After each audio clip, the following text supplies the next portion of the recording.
இந்த வீடியோ உங்களுக்கு ரொம்ப பிடித்திருந்தால் லைக் செய்யுங்கள். மேலும் இது போன்ற பல வீடியோக்களை பெறுவதற்கு சப்ஸ்கிரைப் செய்யுங்கள். Welcome students, welcome to my class.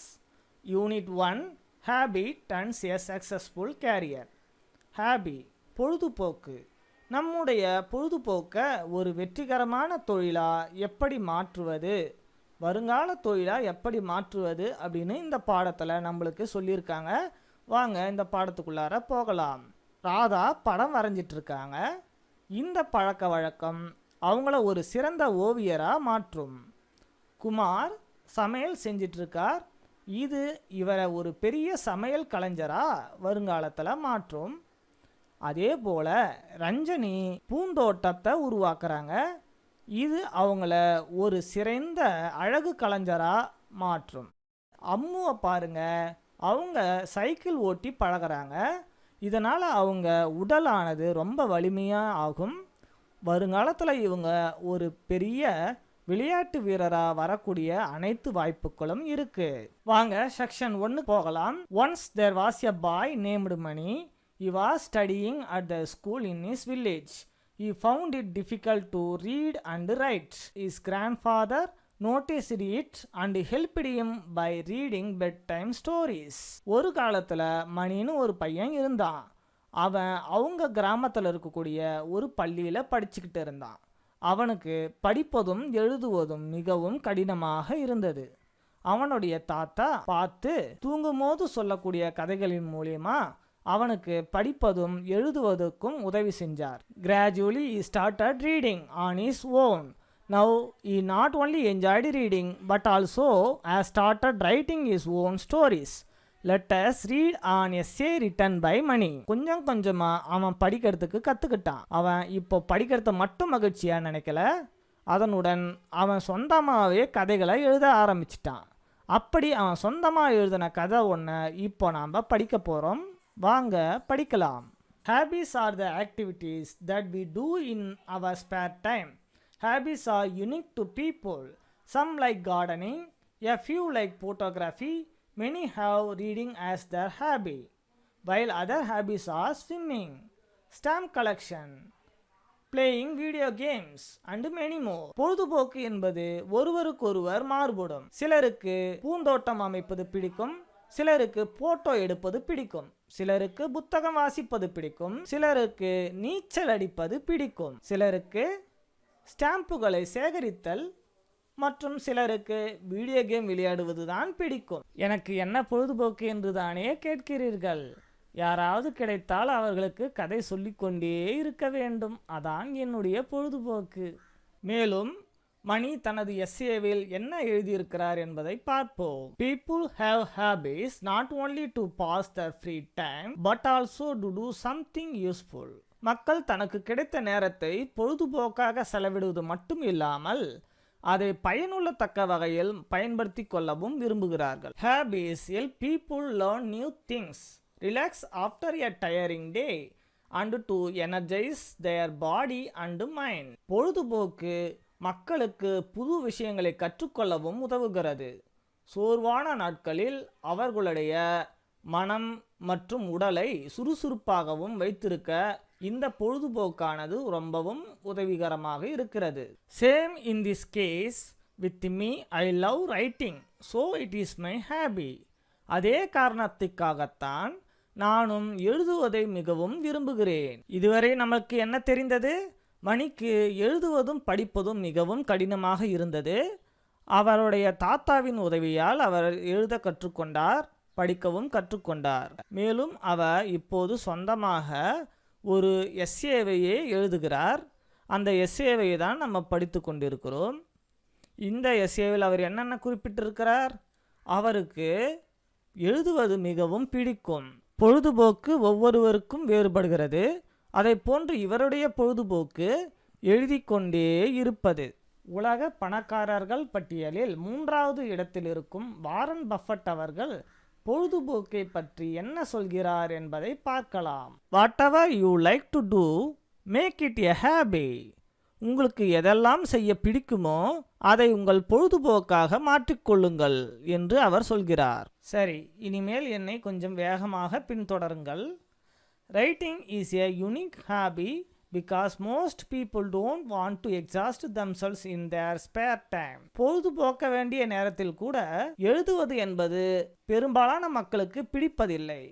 ஏனென்றால் எழுதுவது என்பது ஒரு அரிய பழக்கமாகும். Many feel that writing is tough, but I do not think so. நிறைய பேருக்கு எழுதுவது என்பது மிகவும் கடினமான ஒன்று. But I do not think so. எனக்கு அப்படி தோன்றவில்லை. I feel writing is like painting our voice. நான் எழுதுவதை நம்முடைய குரலுக்கு வண்ணம் தீட்டுவது போல்தான் நான் உணர்கிறேன். When I get a free time, I pick a pen and a notebook and start painting my ideas in words. எப்போதெல்லாம் எனக்கு நேரம் கிடைக்கிறதோ அப்போதெல்லாம் ஒரு பேனாவையும் நோட்டு புத்தகத்தையும் எடுத்துக்கொண்டு என்னுடைய வார்த்தைகளுக்கு வண்ணம் தீட்ட ஆரம்பித்து விடுவேன். I wrote stories, poems and sometimes about my feelings. நான் கதைகள், கவிதைகள், சில நேரங்களில் என்னுடைய உணர்வுகளை கூட நான் எழுதியிருக்கிறேன். My mind relax when I pour my thoughts as words. நான் இதுபோல என் பொழுதை கழிக்கும் பொழுது என் மனமானது ஓய்வை அடைகிறது. So writing energizes me. அதனால் எழுதுவது என்பது எனக்கு புத்துணர்வையே அளிக்கிறது. When I write things, my imagination is at its best. I imagine a world with magic and magicians. நான் எப்பொழுதெல்லாம் எழுதத் தொடங்குகிறேனோ அது என் கற்பனை வளத்தால் மிகவும் சிறந்ததாக மாறிவிடுகிறது. நான் கற்பனை செய்து பார்க்கிறேன், அதாவது மந்திரங்கள் மற்றும் மந்திரவாதிகள் நிறைந்த உலகத்தை கற்பனை செய்து பார்க்கிறேன். Where I can fly, நான் எங்கே பறக்க முடியும். And birds can talk, நான் பறவைகளுடன் பேச முடியுமா. Writing helps me completely immerse into that world. சில நேரங்களில் எழுதுவதனால் என்னால் அது முடிகிறது. I sit with small children and entertain them with these stories of mine. நான் சிறு குழந்தைகளுடன் பொழுதை கழிக்கும் போது நான் உருவாக்கிய கற்பனை கதைகளை அவர்களுடன் பகிர்ந்து கொள்வேன். The happiness of the faces makes me to write more and better. அதை கேட்டு அவர்கள் சந்தோஷப்படுவதை பார்த்து மேலும் மேலும் சிறப்பாக எழுத வேண்டும் என்று எனக்கு தோன்றியது. Although writing is just a hobby for me, என்னதான் இருந்தாலும் எழுதுவது என்பது என்னுடைய ஒரு பொழுதுபோக்கு. Yet it is very beneficial, ஆனாலும் மிகவும் பயனுள்ள ஒன்று. It opens my mind to think beyond the little things with a broader mind. என்னுடைய மனதை அது திறக்கிறது. இது என்னுடைய மனதை மேலும் விரிவடைய செய்கிறது. It makes me more passionate about my life. இது என் வாழ்க்கையை மிகவும் புதுவிதமாக மாற்றிக்கொள்ள உதவுகிறது. It makes me learn new things and enjoy every moment of life. நான் புது புது விஷயங்களை எழுதவும் அதை ஒவ்வொரு தருணத்திலும் என் வாழ்க்கையில் மகிழ்ச்சியாக பயன்படுத்தி கொள்ளவும் விரும்புகிறேன். My hobby helped me in school too. When I started writing things I was unable to describe them accurately. என்னுடைய இந்த பொழுதுபோக்கானது பள்ளியில் கூட மிகவும் பயனுள்ளதாக இருக்கிறது. எப்பொழுதெல்லாம் நான் எழுத ஆரம்பிக்கிறேனோ, when I was started writing things, எப்பொழுதெல்லாம் நான் எழுத ஆரம்பிக்கிறேனோ, I was unable to describe them accurately, அவற்றை சரியாக கூட என்னால் விவரிக்க தெரியாது. வித் டைம், ஆனால் அந்த நேரத்தில், my experiences helped me think of new ideas and this made me a good writer. ஆனால் என்னுடைய அனுபவமானது அந்த நேரத்தில் எனக்கு பல ஐடியாக்களை கொடுத்து என்னை ஒரு சிறந்த எழுத்தாளராக மாற்றுகிறது. நான் எழுதி பழக்கப்படவில்லை என்றால் என்னால் எழுத முடியுமா? Now I look out for things which I was not able to see before. Hence I can describe things better in my stories. I feel no problem with writing English essays or stories, as it is my hobby to become a better writer. I spend time on learning how to write in different forms like fiction and non-fiction. It is important to always learn how to improve our habits. Who knows, one day I could be a better writer like R.K. Narayanan. நான் இப்போது எனக்கு தெரியாத பல விஷயங்களை தேடிக்கொண்டிருக்கிறேன். Now I look out for things. நான் சில விஷயங்களை இப்போது தேடிக்கொண்டிருக்கிறேன். which I was not able to see before. அதை நான் ஏற்கனவே பார்த்தது கூட கிடையாது. hence I can describe things better in my stories. ஆனாலும் நான் என் கதைகளை விவரிப்பதற்காக நான் அதை பயன்படுத்திக் கொள்கிறேன். I feel no problem with writing English essays. எனக்கு ஆங்கில கட்டுரைகளை எழுதுவது கடினமாக இல்லை. or stories. அதே போல கதைகளை எழுதவும் எனக்கு கடினமாக இல்லை. as it is my hobby. ஏனென்றால் அது என்னுடைய பொழுதுபோக்கு. to become a better writer. I spend time on learning how to write in different forms like fiction and non-fiction. நான் எழுத்தாளரின் பல்வேறு விதமான புதினங்கள் மற்றும் புதினங்கள் அல்லாத உண்மை சம்பவங்களை எழுத கற்றுக்கொண்டு இருக்கிறேன்.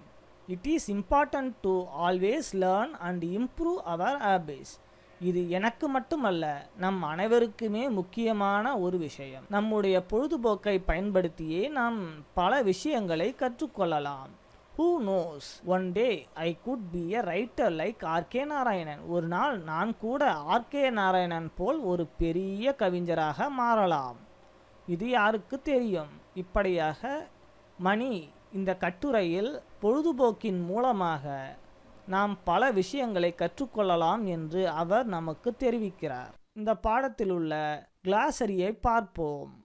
யூனிக். யூனிக் என்றால் தனித்துவமான என்று அர்த்தம். எக்ஸாஸ்ட் சோர்வடைதல் என்று அர்த்தம். எனர்ஜைசஸ் புத்துணர்வு என்று அர்த்தம். பேஷனேட் ஆர்வம். அக்யூரேட்லி சரியாக. ஃபிக்ஷன் கற்பனை கதை. இந்த பாடம் உங்களுக்கு பிடித்திருக்கும் என்பதை நான் நம்புகிறேன். மீண்டும் அடுத்த செக்ஷனில் நான் உங்களை சந்திக்கிறேன். இந்த வீடியோ உங்களுக்கு ரொம்ப பிடித்திருந்தால் லைக் செய்யுங்கள். மேலும் இது போன்ற பல வீடியோக்களை பெறுவதற்கு சப்ஸ்கிரைப் செய்யுங்கள்.